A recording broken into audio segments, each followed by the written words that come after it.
Please join me in saying the offertory words printed in your order of service. May these gifts bring about connection, inspiration, and engagement within these walls and beyond.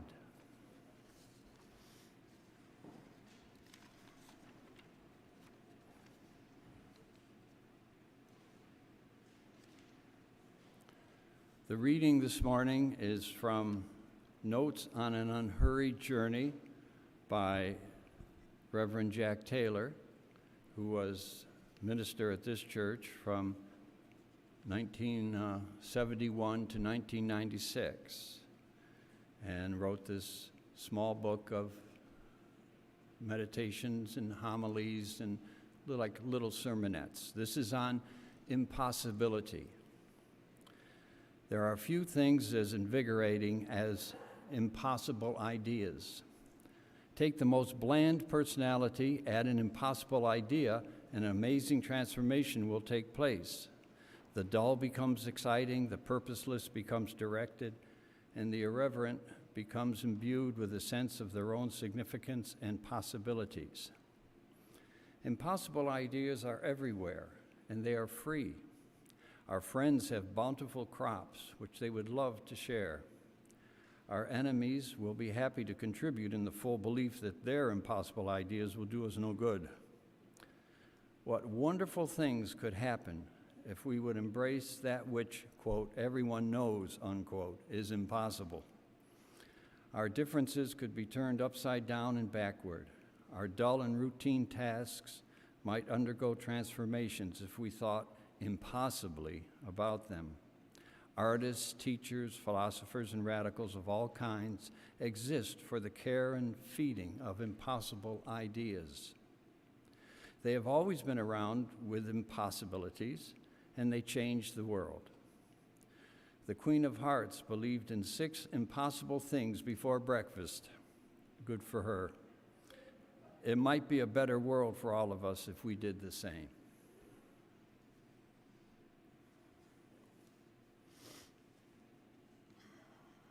I would like to introduce today our speaker who's going to deliver the sermon.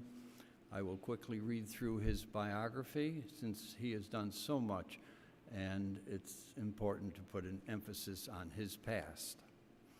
His name is C.T. Lawrence Butler, co-founder of the international movement Food Not Bombs. A lifelong organizer and activist, he has consulted with the Green Party and ACT UP, and was arrested with Starhawk at the Nevada nuclear test site. CT is author of 3 books on conflict and consensus, Consensus for Cities, and Food Not Bombs, How to Feed the Hungry and Build Community.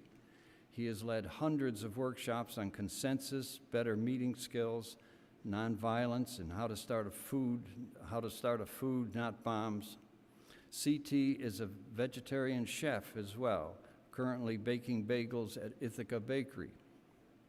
He and his partner, Ren Tuatha, escaped the wildfires of California with their herd of goats in an RV, which CT converted into a barn, lovingly called the Goat Boat.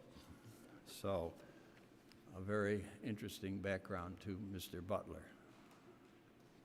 Mr. Butler.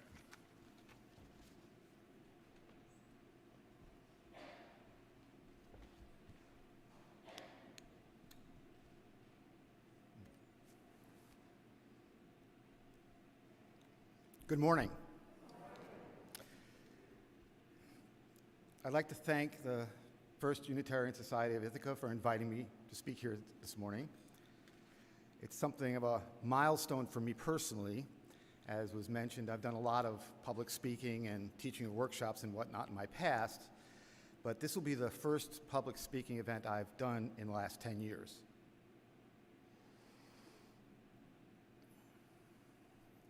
People today know the price of everything and the value of nothing. Oscar Wilde. As mentioned, I've written 3 books. I'm working on my 4th, and today's talk is based on my 4th book.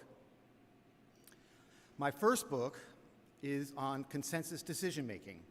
It's entitled On Conflict and Consensus. It describes a version or model of consensus that I designed specifically to interrupt privilege and oppression in group dynamics. The book is a how-to. It has a structure, a flow chart. There are 3 levels of discussion, and there are techniques and roles described in it. It is an alternative to Robert's Rules of Order. For those of you who might know, Robert's Rules is a book that was written shortly after the Civil War in the United States by Major Roberts.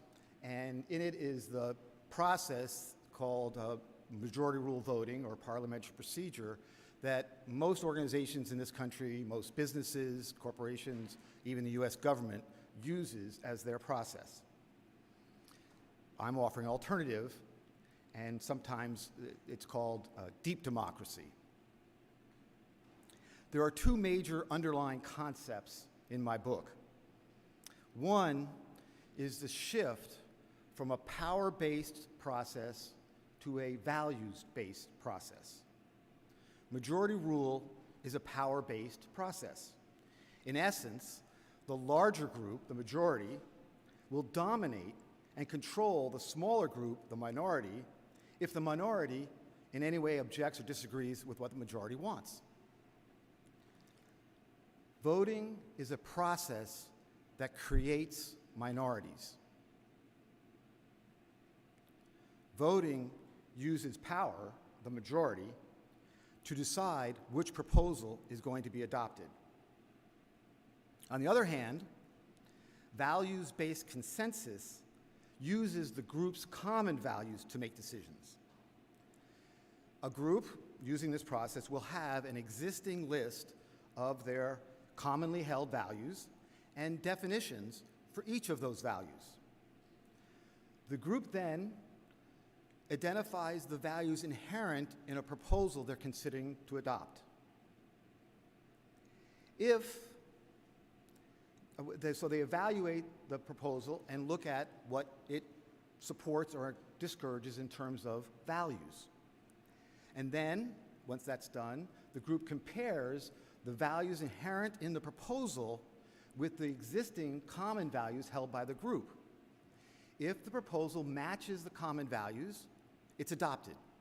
If it does not, it needs more work or is rejected. And this is true even if only one member of the group wants to actually do the proposal. If it matches the common values, it's accepted anyway. 2, the second concept. Hierarchy is the vertical structure of a power-based process. Vertical. Hierarchy is top-down, where power and money flow upward and concentrate at the top. Power-based structures are inherently competitive. Because of this, in a power-based structure, there will be more people at the bottom with little power and fewer people at the top with most of the power. However, in a value-based process, decisions are made upon the group's common values rather than on who has the most power. A value-based process is inherently cooperative. A value-based process is egalitarian. And I want to be clear, by that I do not mean a level playing field or that everybody is equal. By egalitarian, I mean that all members of the group have equal access to information, to speaking to the entire group, or to gain skills. A value-based process interrupts privilege and oppression. We're talking about the isms here: racism, sexism, ageism, ableism, etc. These are all power-based behaviors and attitudes. You do away with the power-based process, and you do away with the effectiveness of these isms in groups. Now, it does not mean that the individual is suddenly not a racist or a sexist individual, but it does not allow them to use the usual behaviors to dominate and manipulate a group along sexist or racism lines. It's interrupted by the process itself and not allowed to exhibit. And a pet peeve of mine, anarchy is another name for horizontal structure. Anarchy is not chaos, contrary to what it says in the dictionary. It is a horizontal structure of concentric circles where power flows from the center outward and then back in again. The center or basic unit of an anarchistic structure is a small group of people, an affinity group, also known as the grassroots. And that's why this process is sometimes called deep democracy, because it includes everybody equally. I have taught values-based consensus for over 25 years to all kinds of groups, activist groups, workers' co-ops, intentional communities, faith-based communities, nonprofits, government agencies, artist collectives, and also First Nation indigenous tribes, which I'm quite honored to have done, since I believe I learned this model from the indigenous people of this continent. Teaching this model is easy. I, in fact, taught it to my son when he was 5 years old, and he was actually capable of facilitating meetings of the adults. However, I found that it was extremely difficult to get a group to make these two paradigm shifts, the shift from a power base to a values base, and from a vertical structure to a horizontal structure. They just won't do it. Over the last 10 years, while I've not been teaching or doing any public speaking, I have been ruminating on why this is so. I have come to realize that something even more difficult than getting a group to make a shift to a values-based process is getting individuals to identify and define their own personally held values. My experience was that most people will say that they have values and they know what they are, but if I were to push and go deep, I would find confusion and lack of understanding. So, what are values? You might ask that. First off, everybody has them inside of them. I like to say that if we could magically make that dialogue box that appears above comic book characters' heads that tells you what they're saying or thinking, that if right now a dialogue box would appear above everybody's head in this room, what you would notice is that if the dialogue box contained the list of your 10 most important values you hold personally, that in everybody's dialogue box, 80 to 90% of the values would be the same. And that shouldn't be a surprise, because more than 90% of everybody's DNA in this room is exactly the same. Value, as defined by Merriam-Webster, is something, such as a principle or quality, intrinsically valuable or desirable. It's actually what it says. From my new book, a value is self-referenced. It intrinsically has worth and power to affect human interactions independent of the person or people who hold or profess the value. Values are inside us, and they guide us, whether we are consciously aware of them or not. Each person, from his, her, or their nurturing, has developed a set of values internally that is the basis for their personal decisions. We know if we like something or not based on whether we think it has value in our lives or not. The more something matches our unique set of values, the more we want it, the more we commit to it, and the more we're willing to act on it. Therefore, powers have a kind of power. Now, I'm not talking about power base. I'm talking about an energy or a kind of force that values contain. It is a kind of energy that motivates people to do things, even to risk their lives. And you only have to think about what's happening in Ukraine right now to realize that. The power of values is not brute physical strength, but it is more spiritual, principled, not power over, but the power of your truth, sometimes called truth force. For those of you who are students of Gandhian nonviolence, Gandhi called this satyagraha. It's translated as truth force. Values are subjective, extremely subjective. Your values are the core of your self-identity. However, it is often difficult to identify and express your values. Values are often confused with goals, outcomes, strategies, desires, etc. To make things worse, in English, often the same word is used as a value meta word, as a goal, as an outcome, whatever.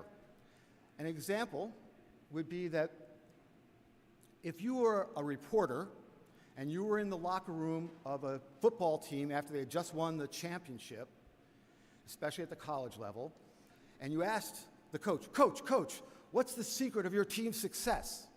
Almost invariably, the coach will say, teamwork. Now, teamwork is another word for cooperation. And here it is, football, the epitome of competitive sports. So that can be confusing to people until you realize that the value of football, what everybody's trying to do there and what they're trying to attain is to win or to dominate. That is what they're doing, and they are using the technique or strategy of cooperation to serve that value. They are not using the value of cooperation. They are not trying to cooperate with the other team by any stretch. So, values are context sensitive, meaning generally, day to day, your values are there, they're inside of you, but they are not active. However, something happens to you in your environment, and one or more values light up and cause you to pay attention to them. This can be confusing or pose a problem because at that moment, it appears that the values that light up are more important to you than other values you may have expressed in the past. And that may give the impression that you're being hypocritical or wishy-washy, but it's really just that those values are not currently being lit up and therefore not affecting the current situation. It does not necessarily mean that one value is better than the other. I could say a lot about that, but I'm going to leave it for now. So, those are some of the challenges of identifying and defining your personal values. What is one to do, you may ask? Well, let's start by noticing that if values are inside us and you want to find them, it would be helpful to know where to look. Where do they live? Values live in your gut, in your center, in your core. There are many phrases in English that refer to this. We have your gut reaction or your gut feeling, which clearly is not a feeling, it's a gut something, but we call it a feeling. We say, trust your gut when you're making decisions. I love this one. We say, I love you from the bottom of my heart. But the bottom of the barrel is empty. And usually when we use the word bottom like that, it means something less than or empty. When you say, I love you from the bottom of my heart, you mean something more than. And what I think that the expression comes from antiquity, is that you're saying, I love you even more than the feeling of love. I love you from the bottom down at what's at the bottom of your heart, but your gut, your center, your core. And you're saying, I love you not only because I feel the love, but because our values match. And we are deeply connected. We talk about core values. Clearly, they're in the center, in the core. Generally, people refer to these expressions as instinct or intuition. Intuition is commonly defined as a sudden flash of insight from deep within, or a deep knowing characterized by understanding something with little or no explanation. Even the Wizard of Oz gets in on the act.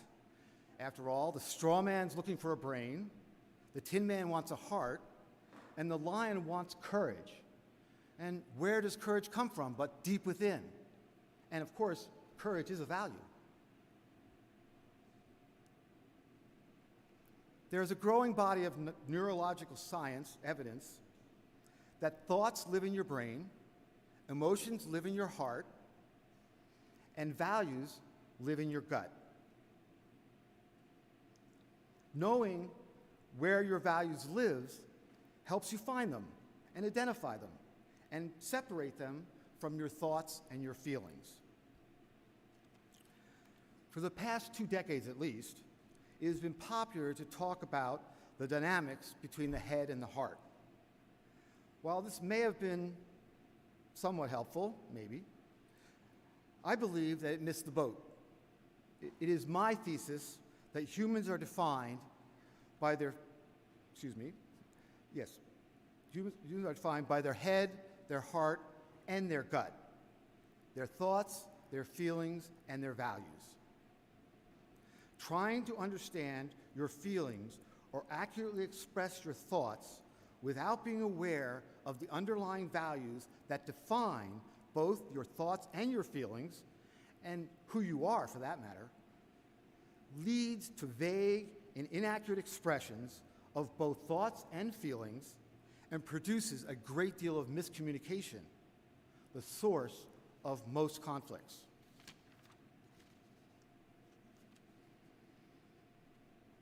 Let's go back to my first book, describing how to make decisions using values. I hope it is clear that I am talking about a structure of this process that is horizontal, and the process itself is cooperative and egalitarian. This process interrupts privilege and racism, sexism and ageism, the isms. And I imagine all this sounds pretty good to you, and it does to me too. However, I have now come to the realization that the most important aspect of this model of decision-making, described in my book, is the ability to take this most subjective of things, your personal values, and make them transparent, objective, defined, concrete, and operational. Let me repeat that. You take this most subjective thing and make it objective, concrete, operational. Well, how does it do that, you might ask? My partner Ren and I have developed a process for identifying and defining values that a group of people hold in common, i.e., their shared or common values. It goes like this. The group identifies a single value meta word, like cooperation, and through a series of techniques, develops several sentences that define what the people in this group mean when using this word. Once this is done, everyone consents that this word is a value of this group and that these several sentences define what we collectively mean when we refer to this value. Once this process is complete, this value and this specific definition can be used when making decisions. I cannot overstress the importance of this function. Taking what is and is supposed to be a very subjective thing, your values, and making them definitive and useful in a group setting to make decisions. Well, that's it. In summary, I believe groups can make decisions based on their common values, that personal values and group values can be identified, defined with enough practice, that values live inside of us, in our gut, and it is my personal subjective belief at the societal level that cooperation is better than competition and egalitarianism is better than individualism. Thank you.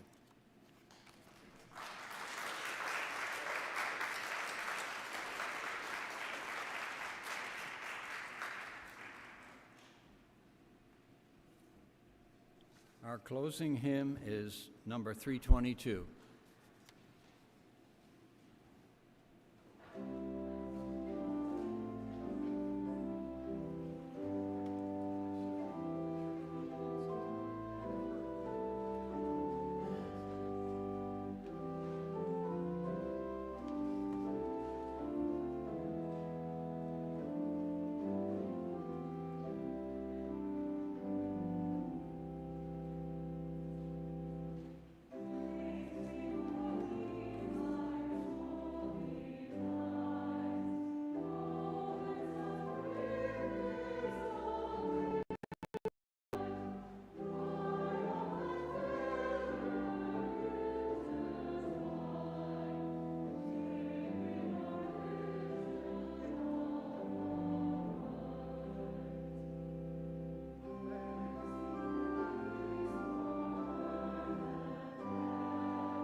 Our closing words are from Bob Dylan, who was 80 years old, and I'm pretty close to that, and it's pretty amazing that he won the Nobel Prize for Literature in 2016.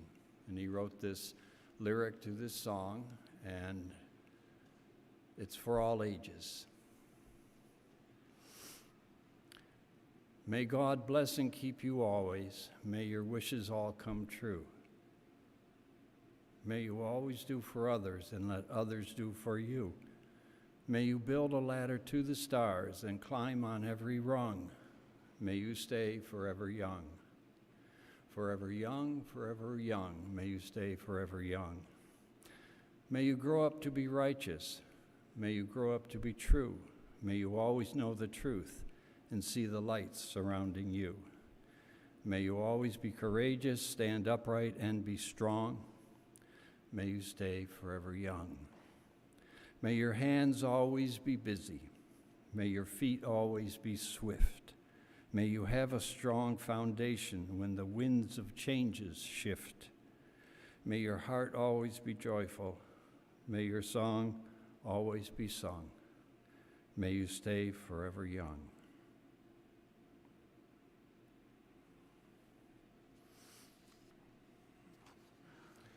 As we extinguish the chalice, we gather the warmth of love, the light of truth, and the energy of action into our hearts and carry it forward into the dawning day. Go now in peace.